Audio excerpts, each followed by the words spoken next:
দৰকাৰী কথা ক'বলৈ ষ্টৰিটো বনালোঁ।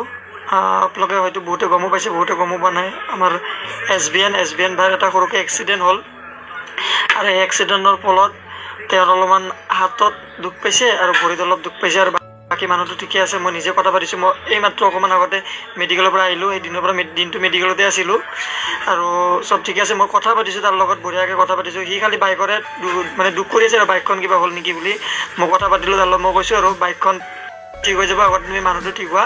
আৰু এটা সকলোকে ৰিকুৱেষ্ট কৰিব বিচাৰিম যে চাওক, বহুতে এছ বি এনৰ যিটো এক্সিডেণ্ট হৈছে তাৰ ফটো বা ভিডিঅ' সেইবোৰ চবফালে মানে সেই হৈ আছে আৰু শ্বেয়াৰ হৈ আছে, বা কিছুমানে উল্টা পুল্টাকৈ ভিডিঅ' বনাইছে, কিছুমানে ফটোটো লৈ কিনে কিবা কিবি দিছে।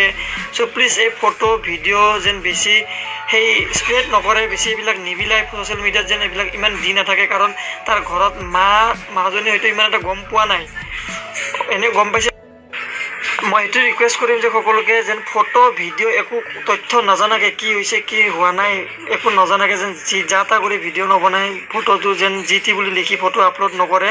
সকলোৱে আমি বিচাৰোঁ যেন সি জল্দি ঠিক হৈ যাওক। আৰু মই নিজে কথা পাতিছোঁ তাৰ লগত, বঢ়িয়াকৈ কথা পাতিছে মোৰ লগত। খালি ভৰিত আৰু হাতত দুখ পাইছে, মেডিকেলত এতিয়া ট্ৰিটমেণ্ট হৈ আছে, চব ঠিক হৈ যাব অতি সোনকালে। সি আকৌ ভাল হৈ যাব। সকলোৱে আমি আশীৰ্বাদ কৰিছোঁ যেন সি সোনকালে ভাল হৈ যায়।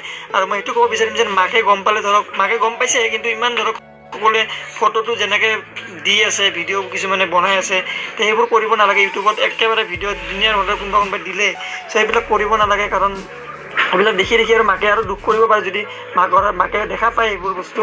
সেইকাৰণে আমি সকলোৱে বিচাৰোঁ যেন সি সোনকালে ভাল হৈ যাওক। আৰু মই নিজে গৈ যিহেতু মেডিকেলত আছিলোঁ তাৰ লগত কথা পাতিছোঁ, চব